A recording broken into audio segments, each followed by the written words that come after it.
Okay, இதாண்டா ஒரு braking news தான். இப்போ Spain and Portugal nationwide blackout power cut திடீரென்று இன்றைக்கு அரவுண்ட் 12:30 நடந்திருக்கு. டோட்டல் நேஷன் வைட் என்று சொல்லி தான் சொல்கிறாங்க. மேஜர் சிட்டிஸ் எல்லாம் எஃபெக்ட் ஆகிருக்குது. மில்லியன்ஸ் அண்ட் மில்லியன்ஸ் ஆஃப் பீப்புளுக்கு இந்த பவர் கட் எஃபெக்ட் ஆகிருக்கு. டிரான்ஸ்போர்ட்டேஷன் கன பேர் சப்வேயில் ஸ்டக் ஆகிருக்காங்க, லிஃப்ட்டுகளுக்குள்ளே ஸ்டக் ஆகிருக்காங்களாக்கள். So it's total chaos. ஸ்பெயின்லையும் போர்த்துகல்லையும் பார்ட் ஆஃப் ஃப்ரான்ஸ்லேயும் சொல்லி சொல்கிறாங்க. எனக்கு ஷுவர் இல்லை. இதுக்கு ரீசன் என்னன்னு தெரியாது. இந்த ஹோல் கண்ட்ரி எஃபெக்ட் ஆகிருக்கு இப்போ இந்த பவர் கட்டால். இது கொஞ்சம் அன்யூஷுவலாக தான் இருக்குது நேஷன் வைட் கட்டுன்றது. எனர்ஜி கம்பெனிஸ் ஒர்க் பண்ணி கொண்டிருக்காங்க என்ன ரீசன்ன்றது கண்டுபிடிக்கிறதுக்கு. வளமே எப்படியா அந்த nation wide power cut third world கண்ட்ரிஸில் தான் நடக்கிறது. இப்போ என்னடா வெஸ்ட்லேயும் நடக்குது nation wide power black outs.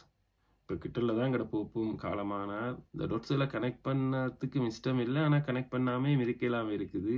திடீரென்று இப்படி ஒரு பவர் கட் இப்படி நடந்திருக்கு. ஆனால் இப்படியான ஒரு பவர் கட் நேஷன் வைட் யூரோப்பில் இதுக்கு முதல் நடந்திருக்கு எனக்குண்டா தெரியாது. நாங்கள் அவ்வளோ நாள் இருந்ததும் இல்லை இங்கே. So nation wide power cut உண்டு ஸ்பெயின் அண்ட் போர்த்துகல்ல.